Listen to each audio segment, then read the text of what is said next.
Sounds of Gaza. A fighter jet hovers with a bee-like buzz, dropping destruction from high above. A bullet's smooth trajectory ricochets close to a sniper's ear, zeroing in with a whoosh to kill its target in the clear.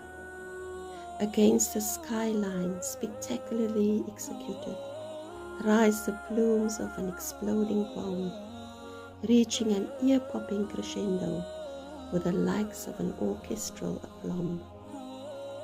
In between calls to pray are intermittent jeers and laughter, mixed with pleads for mercy, found amidst dire disaster.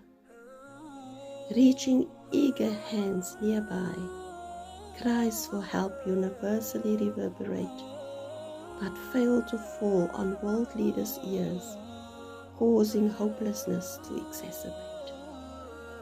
Nightmarish violence on the rebound, breaching barriers, breaking ground, continues to harass, continues to hound, sounds only found in Gaza's compound.